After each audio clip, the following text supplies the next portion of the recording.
orang yang mengalami penganiayaan ini harus tetap terus murni, bergantung kepada Tuhan dan mengampuni. Ini yang penting. Harus mengampuni, ya, dan mengakui memang ada kesalahan dan mengampuni, ya.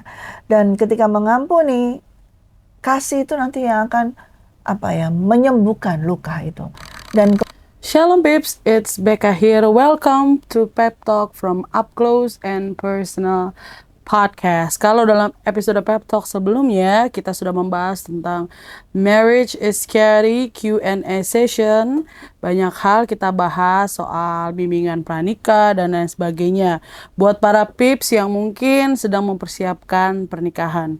Hari ini kita akan membahas kalau kita sudah di dalam ikatan pernikahan. Lalu bagaimana kelanjutannya? Kalau misalnya pada saat kita menjalankannya ada satu hal yang terjadi, yaitu KDRT atau kekerasan dalam rumah tangga. So, tanpa menunggu lebih lama lagi, let's talk about Married is Scary.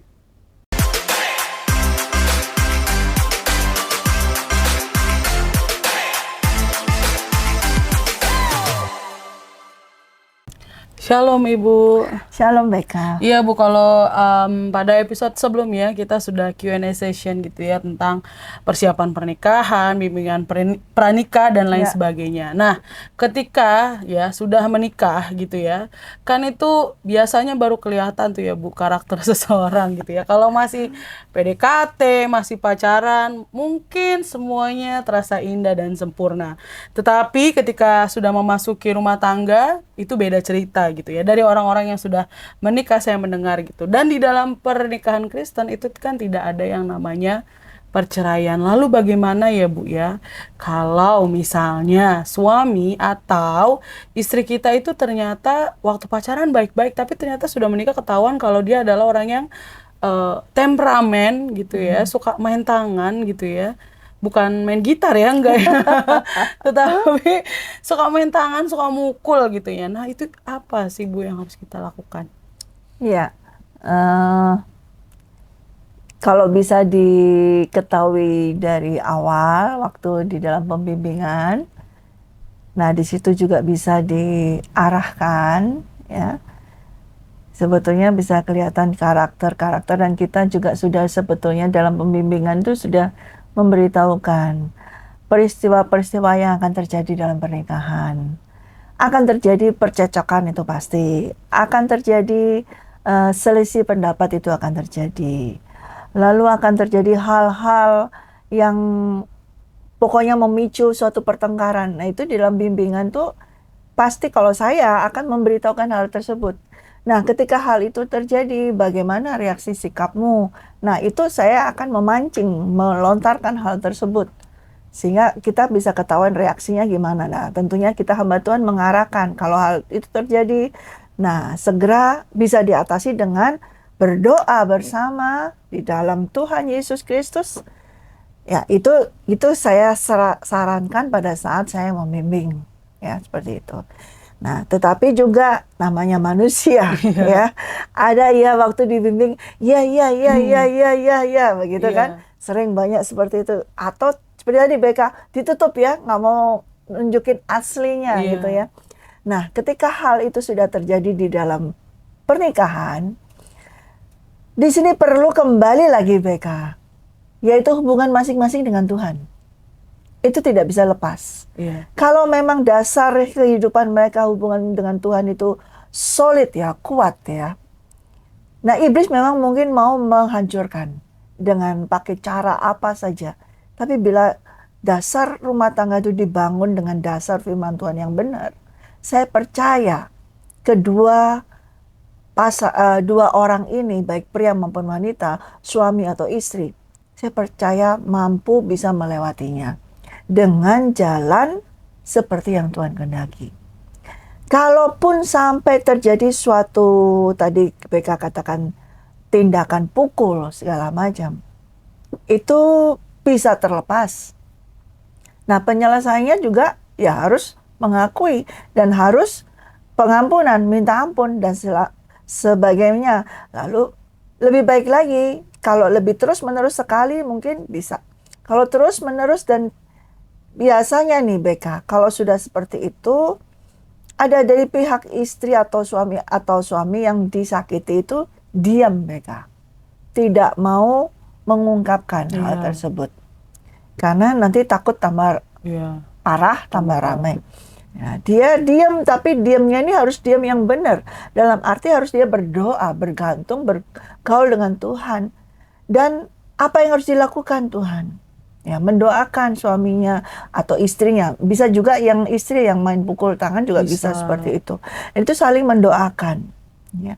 Dan untuk terus diadakan rekonsiliasi lagi, dibuka lagi masalah gini-gini. Kalau ada pengakuan tentunya akan bisa diampuni.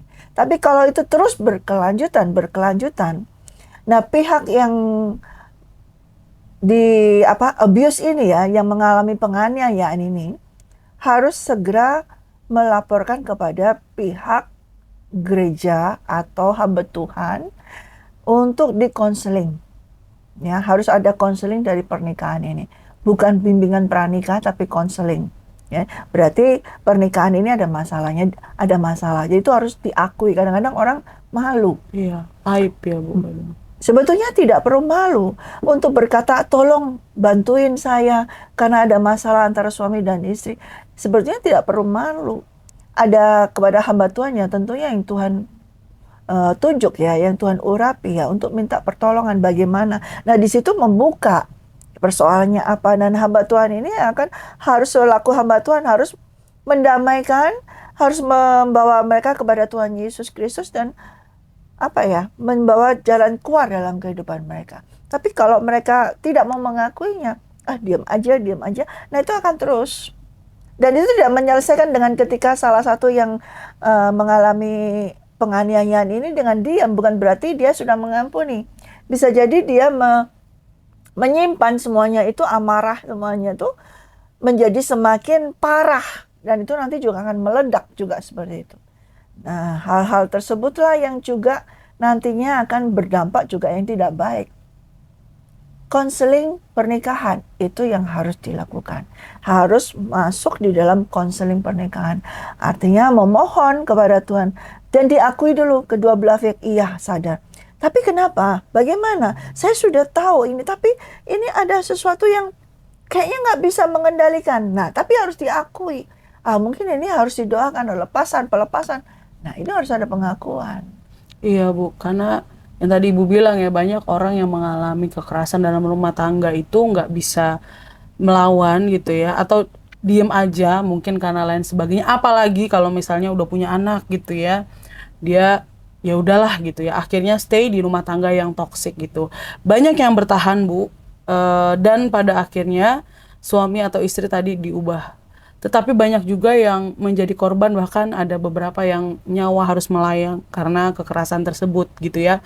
Karena mungkin si yang melakukannya nih ya, si pelaku, kalau misalnya kita mau ajak konseling atau apa, dia tidak mau karena merasa baik-baik aja. Banyak juga, tidak jarang yang saya baca, saya lihat gitu ya, mereka tidak merasa kalau salah gitu ya, kalau apa yang mereka lakukan itu menyakiti pasangannya gitu ya. Jadi tetap aja gitu. Bahkan ketika kita lapor misalnya sama pendeta, terus si suami atau istri dipanggil pendeta, nyampe rumah malah tambah habis digebugin gitu ya Bu.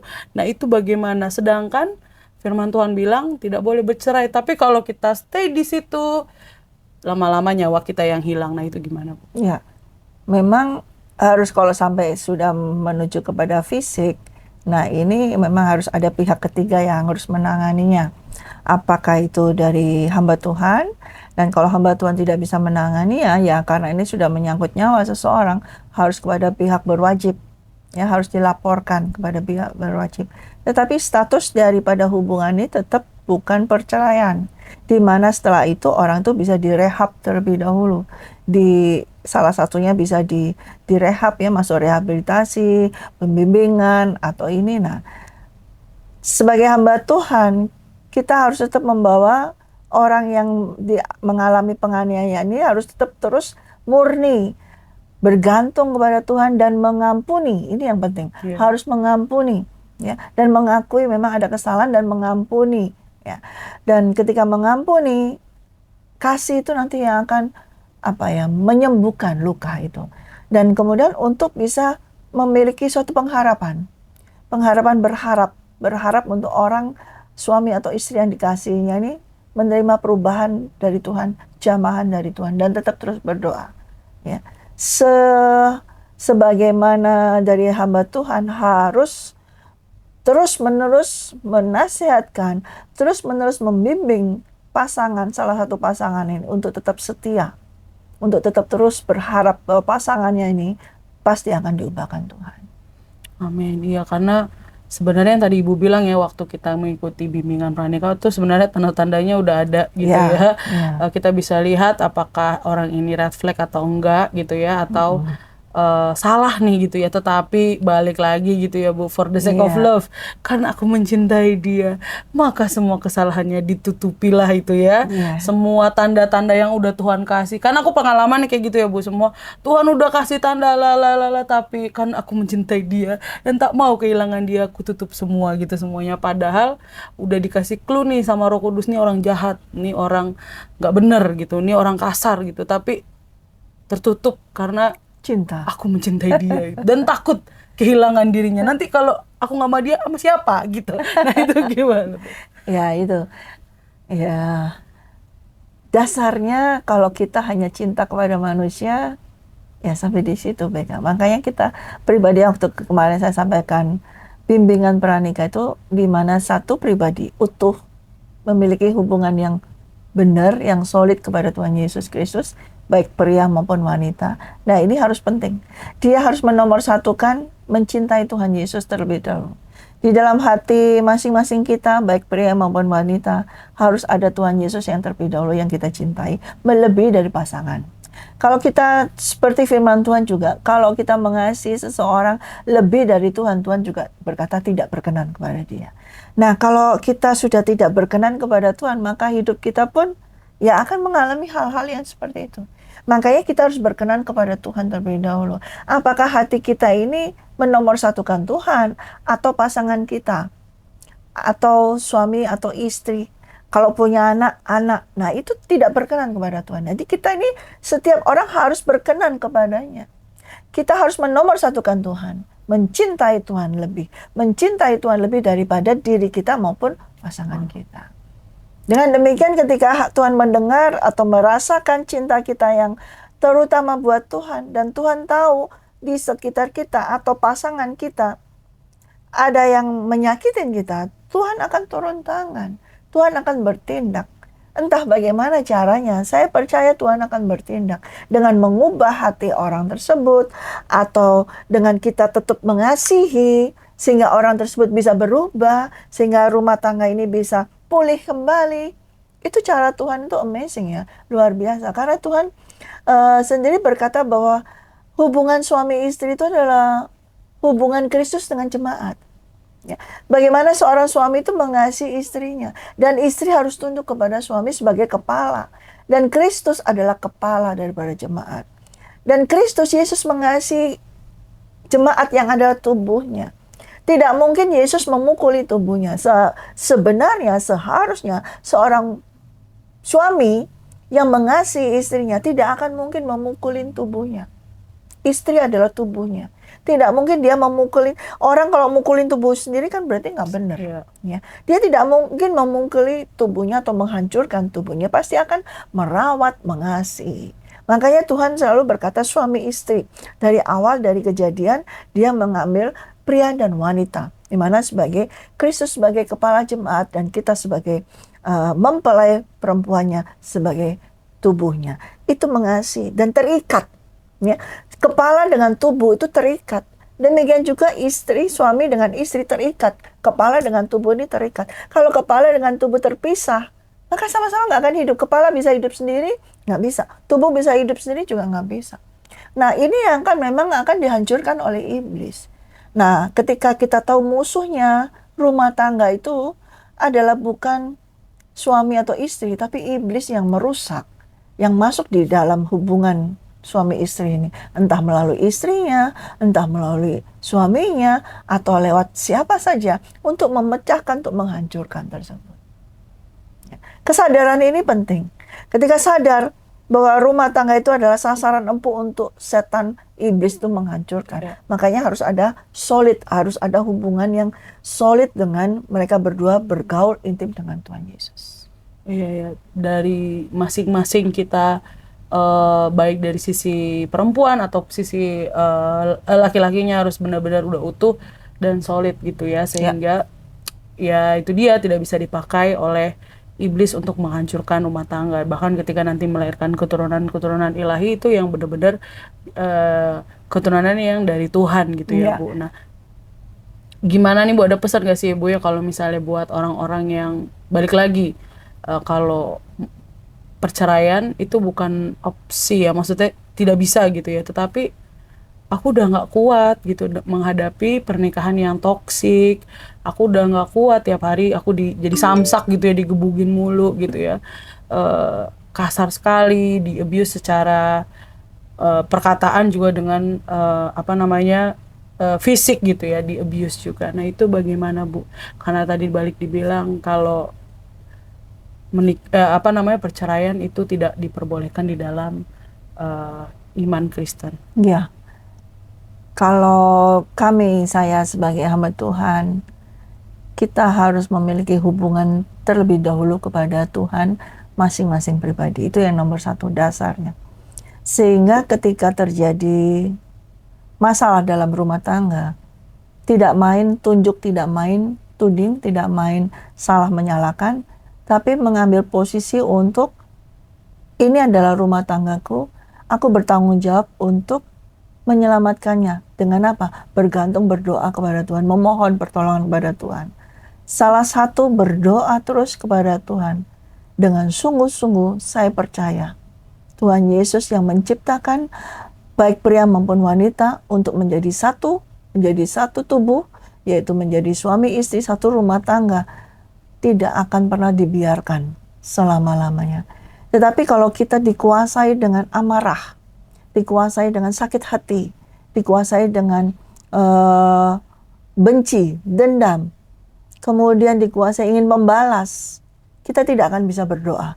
Atau dikuasai dengan mengasihani diri sendiri, juga tidak akan bisa berdoa kepada Tuhan. Nah, dasar daripada rumah tangga itu adalah kasih. Bukan seksual, bukan fisik, biologis, tapi kasih. Kasih yang bukan hanya biasa, tapi kasih yang sempurna dari Tuhan Yesus Kristus.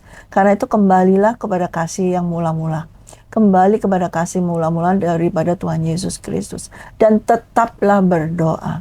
Dan berdoa terus-menerus dan memohon pertolongan dari Tuhan. Kalau Tuhan mengutus, misalnya ada tim, ada hamba Tuhan, buka hatimu, biarkan mereka untuk bisa membantu, menolong. Dan saudara, ketika pihak yang menganiaya, yang baik itu pria maupun wanita, akui, sadari bahwa engkau selama ini bertindak sebagai kekerasan, dalam emosi, dengan hawa nafsu. Akui, minta ampun kepada Tuhan, supaya engkau bisa dipulihkan kembali. Dan Tuhan tidak menghendaki kok hidupmu itu dalam keadaan menderita di dalam penjaranya iblis. Kalau engkau tidak mau mengakui, perceraian bukan solusi. Kamu cerai dengan seseorang ini, nanti kamu juga akan mengalami hal yang sama lagi dengan perkawinan yang lain. Mungkin mereka, oh enggak, ini orang baik. Belum tentu juga, karena belum selesai. Karena tidak solusi daripada Tuhan Yesus. Solusinya adalah pengakuan. Mengakui dosa, mengakui kesalahan, mohon ampun kepada Tuhan, minta Tuhan untuk mengubahkan. Dan berani mengakui kepada pasangan masing-masing, memohon ampun, memohon petunjuk, dan memohon untuk ada yang membimbing. Tentunya tim yang betul-betul harus berdasar daripada firman Tuhan. Jangan sampai salah. Nanti kalau salah bimbing, nanti salah, akhirnya nanti kecantol dengan pembimbingnya juga nanti tambah lebih parah lagi ya, seperti itu. Jadi harus, karena memang ini rumah tangga ini memang begitu-begitu sensitif ya. Jadi kalau nanti yang bimbing cuma perempuan aja, nanti yang prianya ikut. Nah, jadi harus yang paling tidak ada tim. Kalau memang itu misalnya seperti saya kalau melakukan bimbingan, saya tidak menikah, tentunya saya akan ajak David ya untuk bimbing, untuk bantuin saya untuk di pihak prianya ya, supaya enak. dalam membimbing. Kalau hanya satu orang ini berbahaya, baik pria maupun wanita, nanti juga akan berbahaya. Tetapi pembimbing yang nomor satu, penolong yang nomor satu, penasihat yang utama, yaitu Roh Kudus. Dia akan berdiri di tempat yang sangat netral, sangat tepat sekali untuk membimbing saudara semua. Datanglah kepada Tuhan Yesus Kristus, yaitu Roh Kudus. Dia akan menolongmu. Dia akan membimbingmu. Dan pertama yang akan dia lakukan adalah untuk membuka hatimu, mengakui kesalahan, mengakui dosa. Dan dia, Tuhan Yesus Kristus, mengampunimu. Amin. Terima kasih Ibu. Sama-sama, Beka. Thanks for watching Pep Talk. See you on our next video. God bless you. God bless you.